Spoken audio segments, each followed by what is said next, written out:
So the worst version of the postmortem, which I used to get to participate in annually, and it was my least favorite day of the year.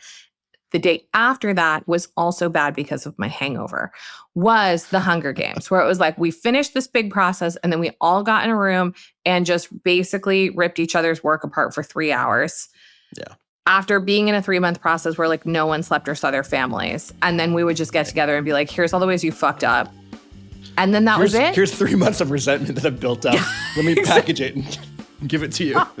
Let me just... Hey everybody, welcome back to the show. I'm Rodney Evans, and that guy with the sweater that we're going to talk about in a minute, I'm very excited, is Sam Spurlin. Hello, Rodney. Hello, Sam. Welcome to our podcast. It's called Outwork with the Ready. It's a podcast. Right now, it's a podcast about depthfinding, but it's also a podcast about modernizing organizations so that they are future ready. This is the 4th episode of our miniseries on depthfinding. Did you know that, Rodney? I did not. Thank you for clarifying. Now you do. Okay, well, I'm ready. I'm ready to dive in. But first, we will check in with a question from Sam. What you got? Rodney, what is a favorite piece of clothing you own and why? Not why do you own it, but why is it your favorite? I'm like, I bought it. I didn't steal it from a store. I really love clothes. So this is a hard question because I feel very attached to most of the garments in my closet. But at present, I am really quite obsessed with a leather jacket that I bought right around this time last year. I was in Japan for the holidays and I really wanted to buy a leather jacket.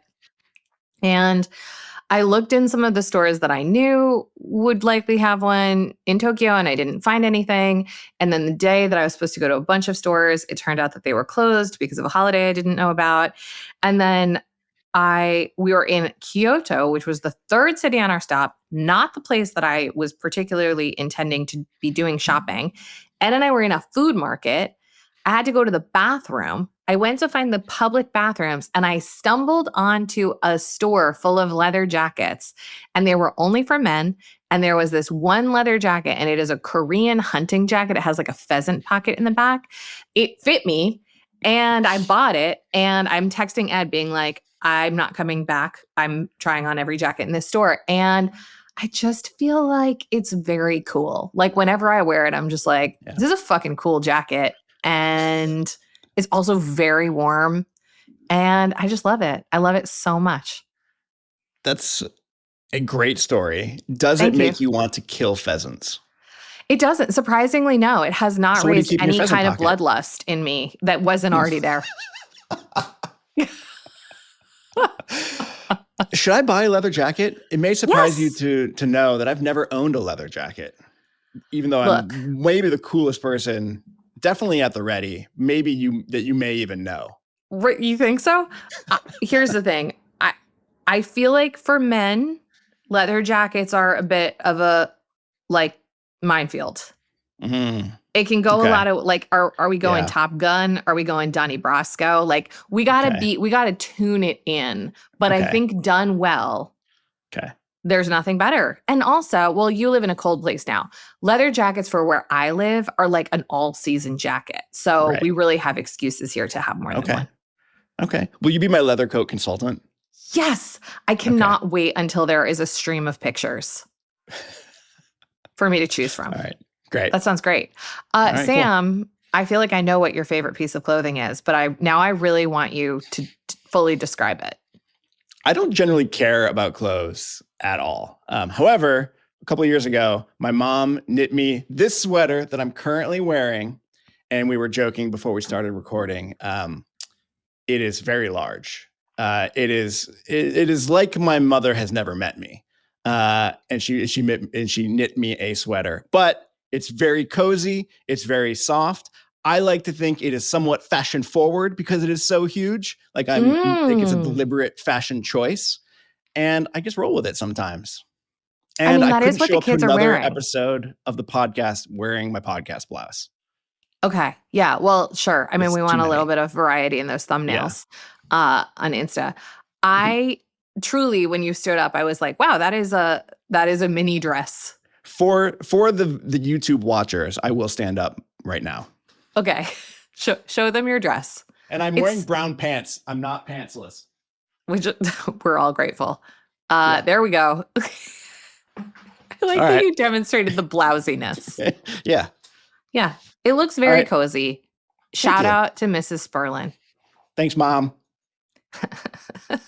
So today, Sam, we are cruising through our Depthfinding miniseries. Today, we're going to focus on the Twilight Zone, which is like kind of the Ready's bread and butter. We're like a Twilight Zone fam here. Mm-hmm. So I think it's going to be our job today to talk about something different that people haven't heard 900 times on this podcast, which we plan to do. And also like really how to conceive of the Twilight Zone in relationship to the other levels, because you have 200 other episodes of this show to just tell you about practices you could try in the Twilight Zone. Yeah. That was the tough thing, sitting down to like plan this. In some ways, I just thought we could record like a 3-minute episode and be like, watch or listen to all other episodes of this podcast for lots of good Twilight Zone moves. So not going to do that. And instead, we'll try to make it a little bit more interesting, because I do think the Depthfinding framework has given us new ways to think about some of our old moves, or like why the things that we worked on that worked really well, why they work, why the things we've tried that don't work don't really work. So I'm actually excited to kind of dig into all of our kind of tried and true Twilight Zone moves in a new way. Awesome. All right, Rodney, I think a good place to start is with a little bit more information on the origin story of this model, because I'm pretty sure it started with the Twilight Zone for you. Is that right? Yeah, it did. So one morning when I was like, half awake in my living room at 5 a.m. trying to write a book before my day job, I thought about that old TV show, The Twilight Zone, and I don't remember actually what happened on that show, but I started just thinking about the words. Like the words Twilight Zone just felt to me like the experience of being at work and trying to like figure things out. How it's sort of like your existence in like a team or in a podcast or whatever is sort of like this little place that feels different than all of the other places or the surrounding wrapper or whatever. And how like you can kind of make your own you can make your own rules. You can like play your own games in this place that feels like a protected space. And then I Googled it because I was like tired. And I was like, what was that show about? Was it about aliens? I don't remember. And what I found was that Twilight Zone is actually a term that's oceanographic that describes this depth of the ocean that is murky. And this idea that like some light reaches it, but it's not actually clear and transparent. And most importantly to me, that the Twilight Zone is absolutely like teeming with life. Yeah. And I just thought, what an interesting metaphor that the Sunshine Zone is this really visible, superficial layer that gets most of organizations' time and attention and resources. Barely anything in the ocean actually lives up there. And then there's this whole massive depth that you can't really get a handle on what's happening, but it's just like full of stuff happening. And I was like, that feels like my experience at work. Totally. I can just imagine the like the moment of euphoria as you like all of this clicked into place for you at 5 a.m. as you were reading this. Am I picturing it correctly? Totally. I was just like, oh, this is right. So then I was just going to I just wrote a whole chapter about the Twilight Zone and how like teams doing work, execution, ways of working is in the Twilight Zone. But then of course, like got curious about the other depths and then eventually it turned into a whole ass thing. So the Twilight Zone, we think of this as like the how of all the zones, really. Like how you deal with people's emotions, reactions, motivations, behaviors is in the Twilight Zone. How you sense the external environment and do skywork is in the Twilight Zone. How you steer and set strategy is in the Twilight Zone. So like the content of all of it lives in the other zones, but like the how you do it lives in this depth that I don't really see articulated in other places, which I think is why it was very compelling to me. Totally. And the part that I really love is that idea that it's teaming with life in a real ocean, because in an organization, that is where all of the activity actually is happening. Whether it is only like we haven't defined anything in the Twilight Zone, so we're just making shit up and people are doing what they're doing, or do we have a better defined Twilight Zone with some specific moves that are actually grounded in things going on in the Midnight Zone and in support of aims in the Sunshine Zone and informed by what's going on in the sky? There's just so much there. And I think the proof is, the Ready has been around for a long time doing predominantly Twilight Zone work with organizations. Like there's a lot of meat on that bone. There is so much meat on that bone. And like, if I think about when I had jobs in regular companies, and it's similar with our clients now, it's just like how little consideration is given to those routines and those ways of working. And it is the most alive part of the organization, and it gets like the least attention. Like the focus in so many organizations is just the Sunshine Zone, and then dealing with the reactions in the Midnight Zone, and just like skipping over the most important part. Yeah. Which is, to me, it's everything. Like the how is everything. Yeah. So I kind of already alluded to it. I think this is going to be a tough episode because it's going to be, I'll speak for myself. I'm going to be tempted to just kind of give example after example of like Twilight Zone things people should do, algorithm, adapt strategy, like all the greatest hits that we love. But we want this to be more than just that. And maybe we should start with like we have with the other episodes, like an example that we can kind of hang the specifics off of while exploring like how Twilight Zone stuff actually works, where it comes from, how to do it well, that sort of thing. Great.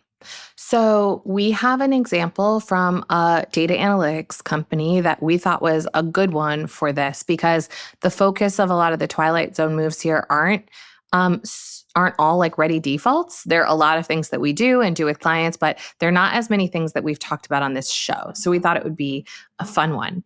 So I'm going to start from the top, and I'll talk about the sky, and then maybe you talk about the Sunshine Zone, and then we'll dig into the Twilight Zone. Yeah. Sure. Okay, cool. So basically, the presenting external force that this company is responding to is that they just have customers leaving.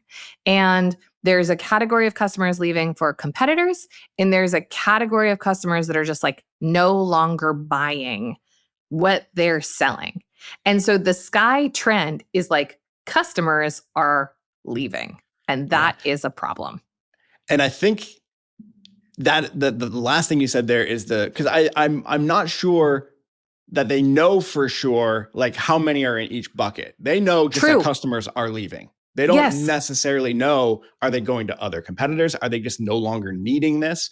So there's actually probably work to be done for them to figure out what is actually going on in their sky. See previous episode about the sky. 100%. And so, Sam, what are they doing in the Sunshine Zone in response to this general panic that customers are peacing out? Yes. So a couple of things. One, they have this kind of blanket mandate to stay close to the customer. Like we know customers are leaving. Like, okay, like we got to figure out why they're leaving. Stay close to them. Or, if you have an active customer, stay close so they don't leave, basically. There's also this kind of general sense that we need some grownups in the room. We need like adult supervision. We're no longer a scrappy startup. We need some control in here. So it's the introduction of various policies and processes. And then there's just this declared strategy in the Sunshine Zone to sell customers based on ROI. So they're just really focused on like, we have this solution and we have to get people to buy it. So it is written down. We have a strategy. Go stay close to customers. Here's some adult supervision. Like, let's go make it happen. Totally. And I feel like this is super common. And something that like I've learned a lot about over the last 18 months is like when you see customer churn, whether you're running an internal function or whether you're trying to like bring a product to market, the answer is almost never just tell them why our solution is so great. So it's like, on the one hand, I completely understand the instinct that's like, people are leaving, tell them why they shouldn't go. Like that, I'm a human being. It's just like, please stay at my party. There's an open bar. But actually, what a better and more interesting and more nuanced take on this is like, are they leaving the party because they don't have a babysitter at home? Are they leaving because there's a storm blowing in? Are they leaving because the party sucked? Like the move here is actually not push solution and hire grownups to do a better job pushing solution. So like saying in the sunshine zone that is the answer is very unlikely to get you the result that you're after in terms of customer retention or new customer acquisition. Yeah, it cuts off potential nuance in favor of like, oh, we have the answer now. Like we just have to do the thing. And it's easy to forget or ignore that by selecting the thing that we're going to do, we have basically said everything else is not impacting the situation, which you got to be damn sure if you're going to come down that hard. I think that's the thing is like when we see problems like this at the top of at the upper depths, there's so often something going on where like the world is changing faster than the organization and the org just can't keep up. And so in this case, it's like there's something that's changed in the customer landscape because there was a time that they were full up on customers, now they're not. And so really understanding those externalities, even over just being like, we're pretty sure we've got a solution, people just are not aware of it, is the move. Rodney, I just want to real quick.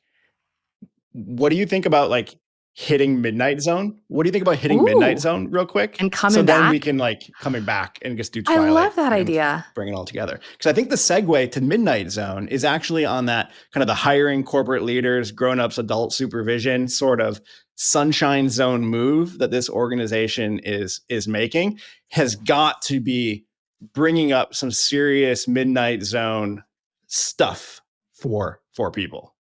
Is this the hand gesture we're going to make for the Midnight Zone? Midnight Zone stuff. It's near your heart. Down there. It's just like, ugh. Yeah. I love that. Some weird little animals with lots of legs and kind of jellyfishy just going like this and getting on you. You're just never going to let the sea beasts go. I've done a remarkable job of not talking about sea beasts for 4 episodes. Give me these little guys. It's fair. You can have the little guys. They're like sea anemones. Thank you. And what I mean by that, as someone who has been at an organization from the very early days, if you feel like you remember a previous time where we were scrappy, we were solving problems, maybe we didn't have this presenting problem that we have right now, and now the answer to it is, well, we were doing it wrong back then. Yeah. And we know better now. And now we've got some real adults in the room to kind of figure it out for us. That like there's a serious sense of loss and probably some resistance starting to cook up in folks who were there from the very beginning. I think that's really smart. It also, hiring a heavy hitter to solve the problem, it might assume that there's something wrong with the organization rather than something different about the market. Not necessarily, but a lot of times, like I've seen that play a lot where they're like, we're going to just bring this executive in and like, they're going to like clean house. Like they're going to really get this organization humming. And what often is not taken into account is like, well, there's other stuff that's happened externally. It's not just that all the people here like suck and they can't make it to the next sort of evolution of this organization. So like when the adult supervision is hired, what are some of the things that you think come up for people? What are some of the Midnight Zone-y reactions? Yeah, so I think there's, nervousness, landed resentment, but I think one that didn't come to mind for me right away, but once it landed in my mind, it seemed very relevant, is shame. Like we couldn't figure out our own shit. So we had to outsource it by like hiring a heavy hitter or adopting like a fundamentally new way of working that is at odds with our scrappy origins, because like what we were doing before is no longer working. And I'm ashamed that I couldn't like get us out of that or contribute to getting us out of that. Yeah. I think that probably makes a lot of sense. I mean, I think that probably happens to a lot of people. I also think that like there's often a feeling that what drew people to something that was scaling when it was scrappy, everybody felt like they could have their fingerprints on it and like their opinions really mattered. And like they were architects of this thing, like that shifts when you basically are saying like, no, we're hiring a professional architect now. You all just get a hammer to build based on what they draw for you. Yeah. And I would imagine that there's like some loss of identity in that for people who have been around and were part of the creation of it. And I think the hard reality, I'm like projecting onto this based on a lot of things I've seen, is the hard reality is I do think organizations go through these phases where the talent does have to change. And I've definitely seen firsthand examples where someone who was like incredibly scrappy and sort of had like a just figure it out insurgency mindset, spin a shitload of plates and just like make a mess and see what happens. Like that kind of energy is so necessary to get something up and rolling, and having like a corporate executive at that point is a terrible fit. And then also at a certain scale, that person becomes like a chaos agent that the system can't take anymore. And so there's like a lot in here. There's a lot of Midnight Zone stuff in here when you see a company articulating a phase shift, most of which boils down to like, do I still belong here? Am I still valued here? And is all of the stuff that I was able to do to get us to this point part of the next chapter or not? Right.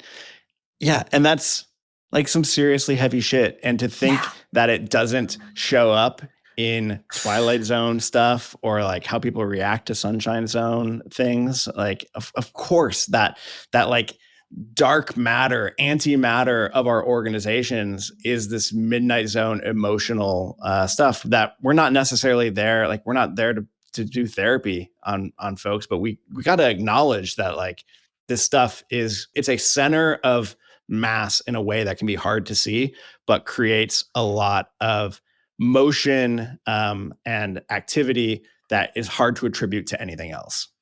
Yeah, absolutely. And then, there's other worry I think that crops up that comes to mind for me, which is like, I think a lot of times when the executive move is run, those folks come with their own Twilight Zone stuff. And they're like, this is how I run a business. And for people, especially who've been part of something that scaled up, that's really scary. I mean, it's scary when you're working in an organization and somebody just takes over the function, but at least usually there's some coherence already with the culture. If it's an internal person, they're unlikely to be just like completely countercultural. Whereas if you bring somebody in from the outside who's like, okay, I'm going to completely make the comp structure now like eat what you kill. And I'm going to insist on 5 days in the office. And also like, that's like real shit that people who maybe are feeling the shame you mentioned, maybe are feeling existential questions about whether they belong there and can contribute. And then maybe are also worried that like their literal lifestyle and way of working and way of existing is going to like change on a dime. Yeah. That's like a lot of distraction going on because of these few Sunshine Zone declarations. Totally. So we've talked about, again, all of the negative emotions and reactions in the Twilight Zone because that's what you and I do. Is there anything you think that is maybe on the more positive end in response to some of these mandates? I think there's this potential of like a collective exhale and like someone will save us. Like we have maybe, I mean, you said this was positive and I will take the positive side of it first, which is like hope, like right. giving people a sense of hope that we have for whether it's we feel good about the Sunshine Zone stuff. Hopefully we have some Twilight Zone things that we're trying. Like I have newfound hope that we can pull out of this. The more negative side of that is, oh, someone will save us. I don't have to sweat it anymore. I don't have to worry about this. Just like lean back, and the grown-ups, they'll handle it. Let me just kind of keep doing my thing the way I like to do it.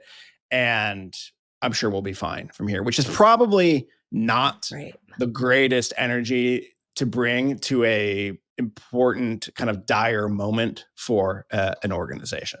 Not saying we all need to be like frantically, like just like running around, but some urgency, some sense of like, I shouldn't take my foot off the pedal just because we have a plan. Right. You don't want to be like, oh, Kevin's got it. Sick. He's real good. He seems like he knows what he's talking about. Yeah. And that's not even talking about Kevin's Midnight Zone stuff. If he's perceiving that's the move, like the organization has just put everything on Kevin, like, good luck, my dude. I've seen that play a lot of times where it's just like, oh, here's our savior. Yeah. That almost never flies. I think that's such a good point. And look, I think if you're someone who is like resonating with this Midnight Zone that we're describing, I feel like it's very easy to hold both of those in your mind. Like when you're in a struggling organization and someone is brought in who seems to have an answer to the question, why is this so fucked up? That does feel like tremendously relieving. And if you don't want to end up not being part of the next phase shift, if you feel like you want to evolve as the organization does, you probably shouldn't just like leave it to Kevin and hope for the best. Yeah. Kevin may be great, but yeah, that's probably not a great move. That's probably not the move. So we've sort of done this out of order, which I think was fun for the case at hand. But now let's move into the Twilight Zone, because that's the point of this episode. So the first thing I want to ask you, Sam, is how should people think about the hiring of the mature, wizened expert? What part of that is Sunshine Zone and what part of that is Twilight Zone? Oh, interesting. Whatever that person is bringing to the organization in terms of the processes that they are going to institute. We talk about hiring a person, but really we're talking about hiring the things that they are going to do in the organization. And that's going to be the Twilight Zone stuff. So, hopefully they're bringing some stuff that is going to align with what we're going to talk about here with good Twilight Zone things.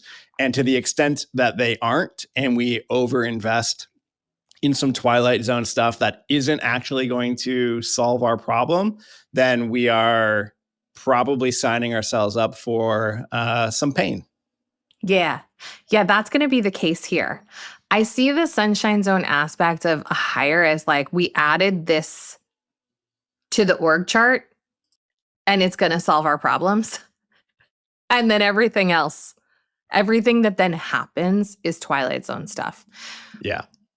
The first thing that this particular leader did to get at those declared Sunshine Zone strategies was institute a mandate around FaceTime with customers to push the solution. What do you think about that? That's fine, right? I jumped in. I jumped in first. It's one of those things that at face value seems like a decent move, right? Like we need to understand what is going on with our customers. So let's just mandate that we have FaceTime with them. It leaves pretty open what that FaceTime feels like and looks like and what you actually do in that FaceTime, which is where the rubber actually meets the road. Yeah. So like natural Twilight Zone move in service of the Sunshine Zone, stay close to the customer, is here are the number of times you need to travel to see the customer. Like, hard to argue with the logic. And yet, to your point, you are talking about like activity versus impact. So I can go see people all the time. Doesn't necessarily mean that it is going to do anything in terms of our customer acquisition or retention. May make it worse. They might be like, stop coming here. You're bothering us. I think one of the things that we all tend to get wrong here, Twilight Zone wise, is when we are with our customers or prospects or, just people that we're trying to get market signal from, we have a real tendency to ask them to respond to our solution. Would you use it? Yeah. How would you use it? How much would you pay for it? Do you like me? That's not what we should do when we're with these people. The idea when we want to get close to our customers, the way we do that is by getting close to their problems. I want to understand with the openest mind and the openest hand what problem a customer is trying to solve. I don't want to ask them about my data software. I want to do anything. I want to understand what is keeping them up at night. What is their strategy? What are their cross-functional issues, et cetera, et cetera. Then I want to ask how they've tried to solve those problems. If they've tried to hire other people to solve those problems. If they've tried other tools to solve those problems, how that's gone. Like, I want to just stay right in the problem space with them.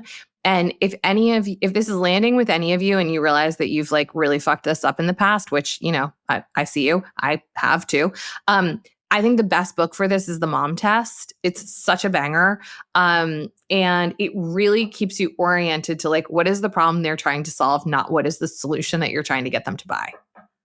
Yeah, I love that. And this is actually making me think about how Twilight Zone moves are often connected to each other, because agree with everything you said. And if your organization has no way to use that information that you just surfaced because we're just showing people the thing that we have made, then you're probably wasting your time. And there needs to be other Twilight Zone moves around how do we analyze this data? What do we do with it? How do we feel about it? Actually, that's more of a Midnight Zone thing, but there's other things going on there in order for this Twilight Zone move to work really well.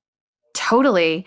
And I think the one thing I'd add to what you're saying is this is where potentially by doing some real discovery with existing customers or with prospects, you might hear an opportunity that your current solution doesn't address, but could. And I think, so many of the best product stories in history are about discovering that the problem that needed solving was different than what someone had assessed it to be, but that they could easily pivot to solve it. And so this is where, like, again, the flexible thinking comes into play and the ability to like collate that knowledge, tag that knowledge, use AI to find patterns in that knowledge, et cetera, because it might be that you're able to incubate a little sprint on an adjacent opportunity or an adjacent tool. Or if you're a software company like this, maybe there's a wrapper or a feature or a customer segment that you actually could address. And then rather than trying to like grab your customers' ankles and keep them from walking out the door, you could go after a different market segment because you discovered what people really wanted. Yeah. And we lose all of this nuance and interesting ideas if all we have is basically a number on a spreadsheet that says how many times did you fly out and talk to a customer? How many Zoom calls did you have in the past week? Right. Which is how many drinks did you consume? Easy to manage to like, oh, you're 3 below. What are you going to do to fix that? And we're not actually having the more difficult conversation about what are you learning? What does that mean? What are we going to do with that sort of information? Okay. So here's the next logical Twilight Zone stuff. How execution for the Sunshine Zone declarations that have been made. Mm-hmm. It's metrics. It's like, metrics are great. Okay, we've got a customer acquisition or retention problem. Now the account reps have a number they have to meet. Those targets are non-negotiable. And meeting those targets will fix our problem. And we will know that the problem is fixed when we see that those targets have been met. That just sounds like some good old-fashioned accountability to me. Think harder. Be better. Okay, I will try. I will try to be better. So, similar to the previous one, a number on a spreadsheet, a target that we're trying to shoot for, does not really get into the quality of activity behind what that number is trying to describe or talk about. So, if we have targets that we are trying to hit, what does that actually mean? Like, Yeah. is it just like having previously, like just FaceTime? Like, who cares? What do we actually care about? What will actually drive these numbers? Maybe we should be talking about the experiments that we are running to try to get to these numbers. Because I think I've seen this over and over. And basically, we have these metrics update meetings where chances are everything's green because everybody can massage Gotta metrics to be. change them Why to are we whatever even they in a want, meeting if they're or not green? straight up lie. It's 100%. Or and I don't remember the second thing I was going to say, but it was going to be such a banger. But the interesting conversation is like, what are you doing, Rodney? Your numbers are great this week. Your outcomes are really good over the past couple of weeks. Tell me about the experiments you've been running. Like, what have you been doing differently? And maybe I can try those sorts of things. And that is a quality of conversation that is never going to be captured in a metric on a spreadsheet. And if we're only optimizing for the numbers that show up in a spreadsheet, then we're not creating the conditions where that experimentation, that learning from each other can actually happen. Yeah, Does that make any I think sense? that's right. I think that's Okay. exactly right. And, when we talk about experimentation here, this is where, again, ways of working, like, what is a hypothesis that you're testing? The hypothesis that was tested so far is fly to Dallas and take them out to dinner. What if there's a different hypothesis, which is like, have a real discovery conversation, and at the end of it, ask if there is someone else that you think I should talk to, and then take that call and then see where that leads. Like, to your point, we want to have disciplined experimentation, and we want the conversation to be about what we're trying and how it's working, not what the target is and whether we missed it. Yeah. Yeah, exactly. And that's not to say that there aren't metrics that are worth tracking, Of but we course. need to think really carefully about leading and lagging indicators too. Because if our metrics are predominantly just lagging indicators, like, what are we doing here? We're just like being really, really precise with feeling bad, which is like, I don't know that we necessarily need that. But leading indicators that are true leading indicators that we can do something about, Yeah. like, that metrics meeting becomes a lot more fun. It becomes a lot more Right. useful. Like, Right. this is a number, and because it has gone up or down, I now have ideas about what to do with that, rather than just like wring my hands and hope they don't call on me or look too carefully at my row of the spreadsheet. Yes, exactly. And I think, like, if we look at leading indicator, if we start to get smart about leading indicators, like, if we're talking about a software business, um, maybe a leading indicator is that someone stops logging in. Maybe a leading indicator is that they're not their service requests go down. Maybe these are leading indicators that people are starting to disengage from the product, and that if they're not living in that product day to day, it might mean that it's because they don't need it, which might be leading to a cancellation at some point. I don't know. I'm not in this business. I'm just saying this is like the creative way that we want to start looking at both. Because to your point, Sam, if we just wait until the target is missed to be like, you suck, we should just fire you and get somebody who's better at selling this solution, we're not changing the Twilight Zone in a way that's likely to fix the problem for everyone. Like, we can't just put a better, maybe we can here's the thing, we can probably put a better salesperson in, and they'll probably have better Twilight Zone experiments to run. But that is a Band-Aid solution, because what we're not doing is really figuring out what are the experiments that we're proving that fucking slap, that we're scaling, and that then we're really learning from and routinizing in the Twilight Zone. That's the essence of what I'm trying to get at here. Yeah, and I think you're helping me coalesce around this idea that good Twilight Zone landscapes or collections of Twilight Zone moves elevate everybody. Yeah. You don't have to be the superstar salesperson if you are working in an organization that has really explicit and good and useful Twilight Zone stuff that helps elevate you. And that's not to say, like, I do think like there's natural distributions of talent for all sorts of things in the world and incredibly talented people. Maybe they don't need some of the Twilight Zone stuff in order to be really talented. But if we're building our organization such that it can only work if we get the top 0.1% in every discipline that we're doing, then man, we're putting a lot of pressure on our hiring and we'll be an attractive place to work. So fragile. That's so fragile because it's just like one superstar leaving is existential.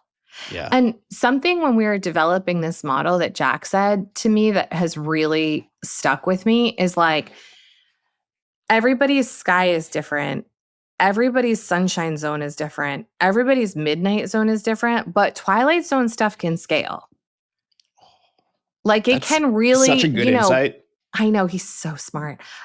Really banging habits in the Twilight Zone often can really serve across like multiple disciplines. And if you think about this example, we're talking about like basically a sales conversion problem. But think about how much that we've just talked to is relevant to HR developing solutions for their internal customers. Yeah. Like almost all of it. Yeah. And it's like, I could keep going on here with this thought exercise, but my point is part of the reason that we're such believers in this as the highest leverage zone is that it's because like you can get to defaults that lots of different functions can use, that lots of different teams can use, that kind of work every time and are more context agnostic. And so all of the fiddling with the sunshine zone and then all of the ignorance of the midnight zone just feels so wasteful because it's like, this is where you fix shit is here. Yeah. I think to finish out this example, there's one more thing that there's one more move that these folks are making in the Twilight Zone that again feels like a very logical response to the Sunshine Zone, and we are going to tear apart. And that is the post-mortem. They're actually doing not the worst version of it. Not the worst version. Because the worst version is it is gladiator time. And it's the Hunger tear Games. Each other apart. Yeah. Which it sounds like that's not what they're doing, but maybe too far in the other direction. They're doing a more passive version of that. So the worst version of the postmortem, which I used to get to participate in annually, and it was my least favorite day of the year. The day after that was also bad because of my hangover, was the Hunger Games, where it was like we finished this big process and then we all got in a room and just basically ripped each other's work apart for 3 hours. Yeah. After being in a 3-month process where like no one slept or saw their families. And then we would just get together and be like, here's all the ways you fucked up. And then that was it. Here's 3 months of resentment that I've built up. Let me package it and give it to you. Let me just get this out while we're here. Now that you're all like sleep deprived and borderline dissociated, let's just talk about the ways in which you've wronged me. So don't do that. The postmortem in this example, as described to us, was that it wasn't so much about blaming, but it was more about just like narrating or demonstrating effort. So the postmortem in this case of like what happened with that customer that left was more about like, well, I did fly to Texas and I did take him to dinner and we did have a great conversation and he did say that he believed in my solution. So I don't know why he didn't renew, which is not as bad as it could be, but is not particularly useful in making any change to the Twilight Zone. Because what do I extract from that that's useful? Not much. Yeah. So what might people do instead in this sort of category? Yeah. So one thought is more of like an ongoing retro process. Yeah. So it sounds like their postmortem happens at a point where it's too late for the thing that we are post-morteming about. It's already dead. You can retro before then. I promise. It's actually great. You can, because then you come up with ideas to keep the thing from dying. So instead of, I don't know if they are triggered on losing an account and that's when we schedule it. Instead, just get into a rhythm of, we are always kind of having potentially light touch retrospective conversations about how things are going. And that's all a retro is. It's just reserved time to learn from how things are going. And sometimes it looks like getting into a room for 90 minutes. And sometimes it's a Slack bot asking a question into a channel and we all answer it. So that's the first place that I would counsel, like, thinking a little bit differently about this Twilight Zone practice. Yeah. I used to have a client that was good at being in touch with their customers in this way, but it was very driven by like the customer experience team. And the truth was that the customer had a lot of touch points within the organization, but the only one who talked to them was customer experience.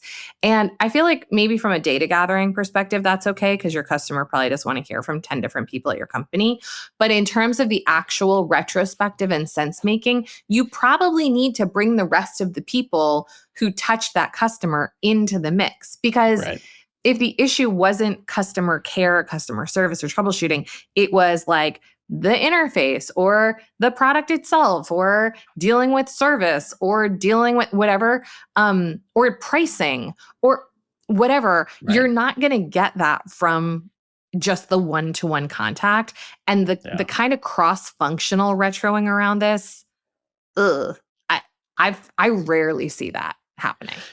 Yeah, I think it rarely happens, I think, for two reasons. One is just the boring logistics reasons of a bunch of people who don't normally have to interact together, scheduling time to be together, which I feel like is the more like straightforward thing to fix. The other one is when you get cross-functional groups together, it without like careful facilitation, it turns into a battle of functions.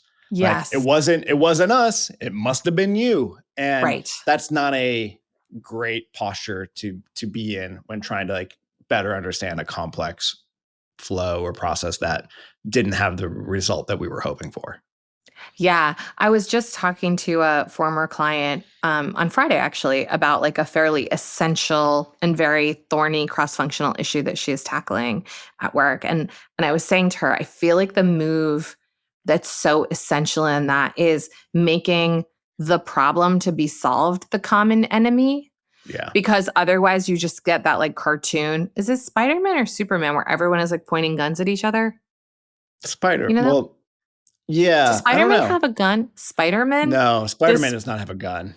Who has guns? I don't know. You know what I'm talking about? Yeah. Maybe they're pointing maybe they're pointing webs at each other. I don't know. There's a cartoon. There's two Spider-Man pointing at each other. Oh, they're just pointing their fingers? Yeah. Okay. Finger pointing works too. We don't need guns. Anyway, you don't want that in your cross-functional retro. You want everyone to be mad at the problem and to feel that they are bound by their desire to eliminate it.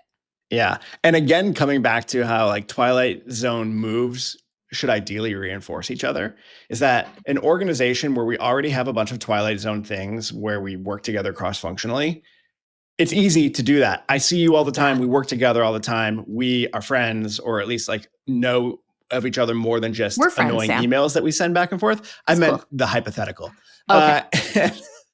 And we can now work together on that versus we have this one Twilight Zone move where cross-functionally we come together, and the rest of the time it's all like just in our own functions. It's putting a lot of stress on that one move to be able to like develop cross-functional ways of working that need like places to practice and develop. Totally. Yeah. Don't just do the one thing. That was like the post-mortem that I was in. That was like the only time of the year that we all got together. We were like, I hate you. I'll see you this time next year. And that was kind of it. So Sam, I feel like we've really like squeezed the juice of this example. Is there anything else about the Twilight Zone that you feel like you need to explore? think I just have one question just to pop us back up kind of into the meta level a little bit. I can imagine someone listening to this episode and being like, where do you get all these Twilight Zone moves? Like, yeah, they sound good. Like, but I never worked somewhere where we did that, or I never would have thought of that as a thing. So how would you answer that question? Like, where do good Twilight Zone moves come from? Yeah. Our podcast? And only our podcast. I mean, no, though. Like, yes, not true. I think external inherited sources. Yeah. Like inherited Twilight Zone moves don't tend to be great. So like I know for myself, like I invent Twilight Zone stuff all the time for clients where there's a kind of routine that they need and I'm in charge of finding a solution for that. But if you don't have an org designer in your midst or a solution designer in your midst that does that professionally, like truly a great place is like use ChatGPT, use liberating structures, use this podcast. Like I would take inspiration from other places. Like I've used things that I took from Basecamp and from Atlassian and from self-management text and from Sociocracy and from like lots and lots and lots of places, and many of which are not copy pasted, but were the seed of an idea that then I turned into a full-blown solution for either the ready or the client. I think as long as it feels like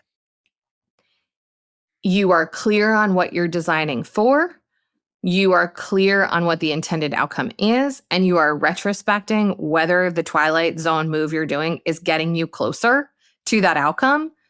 And you're not just taking it for granted and being like, well, we have shitty staff meetings, so I guess we'll have a shitty staff meeting. Like, I think that's it. Yeah. That makes sense to me. I think, reading business books is actually a good place to get Twilight Zone stuff too. Not because it's just like what you said, a copy and paste situation. It's actually what you have to add to the process of reading any business book is making sure that you understand the context in which they are describing this Twilight Zone move and not losing that context when you put it into your own tool belt. So, don't read a book about Netflix and be like, okay, well, here's Netflix's 20 main Twilight Zone moves. We're just going to take that and we're going to install it here. And now we are the Netflix of potato delivery or whatever the company is. I am a professional org designer and the best example of a company I could come up with. Potato delivery. Potato delivery. Yeah. The Netflix of potato delivery. If we had merch, I would want a t-shirt that said that on it very badly. Yeah. It's a good exercise though. I feel like it's one of the ways that I develop my org design chops is to read a book about an organization, be able to see what the Twilight Zone things are, because it's not like most books have like listed them out, like here are the Twilight Zone moves. So even just seeing them, noting what they are, like writing down the essence of what the move is, kind of what the important context is that I am pulling it from, and then putting that in my toolbox, saved into a note somewhere, saved into Notion, and just being aware of it the next time I am somewhat in a similar sort of context or need to solve a similar sort of problem. That is a practice that anybody with any job description, any title could, and I would argue should be. 100%. Yeah. And I feel like, as long as you go into that knowing that you probably need the other people who are participating to weigh in, bring the Twilight Zone move you want to do as a proposal, process it using IDM, which we've taught you on the show 900 times. Don't just be like, this is how we do strategy now. Like do the work of having people's fingerprints and, do the change management required. But also, Sam, like if you're not a solution designer, how do you know if you're lifting from something that is good or not? Like what's a good litmus test for a Twilight Zone move if you don't do this for a living? Because it's like, in fairness, like I'm doing a lot of work right now around marketing and I don't know what good moves are because I don't know shit about marketing. So people say, this is what I do. And I'm like, I'm cool. sounds good. You know what I mean? Yeah. So like, how do you know? Cool. Yeah, I have two maybe opposing thoughts on this. My hot take is that you don't know until you experiment with it. Is that, and I'm going to explain the other side, which kind of throws that away. But if you're in an environment where the stakes are low, there is a willingness to experiment, maybe you don't need tons of buy-in to try a thing. I don't think it's the worst thing in the world to like kind of ignore what people are saying about a thing and try it for yourself. I think there's not that many things in the world where it's like, don't try it because it's not going to go. I mean, obviously guardrails, safety, whatever. Sure, of course. Lean into trying things. The other side of that, or maybe it goes with it, is doing enough of your own individual education on a topic or on a thing or how something works to be able to perceive bullshit or to be able to perceive whether or not, a thing seems to adhere to the general principles of what we know about how a thing should go. So, I mean, with AI, I can't think of a better time to quickly get yourself up to speed on the basics of almost anything, enough to know whether or not an experiment or a move is at least worth like investigating further. Would you agree with that? Am I way out on a limb with that? No, I think that's great. I mean, the only things I would add are like, if it's overly complicated, it's bad. Yep. Because if it's too complicated, if it's a workflow that has like 30 steps and 40 roles and 20 assets then you're not going to really be able to run an experiment. So, complicated versus complex. We've been to that rodeo, but like I would really keep in mind that to me, the best Twilight moves are elegant. Yeah. Like they are elegant solutions. They're not overwrought solutions that require a tremendous amount of explanation. Yeah. And I mean, the other one, which is kind of like, duh, but I would say if it doesn't feel people positive, I wouldn't start there. Like if it's a Twilight Zone move that's predicated on people being lazy and stupid, try to pick a different one. Like try to pick one that assumes that people want to contribute and are able to change and are interested in trying stuff. And even if they don't show up to it exactly that way the first time, like give people a little grace and believe in them a little bit that they can get there. Totally. Yeah. I think that is a great answer. I think that's a great place for us to wrap this ep up. Do you think so? Yep. Sick. All right. Listen up, everyone. You know the drill. Please like, rate, and review us. And if you have a gnarly cross-functional problem you'd like to hear about on this show, shoot us an email at depthfinding@theready.com. The music for this miniseries is Yagadang by BG and Coyote Radio. Our show is produced by Jack Van Amberg, one of the bestest people on earth, and engineered by Taylor Marvin. Our team at The Ready makes it all happen by helping companies solve their biggest problems out there so that we can talk about them right here with you. Thank you for listening.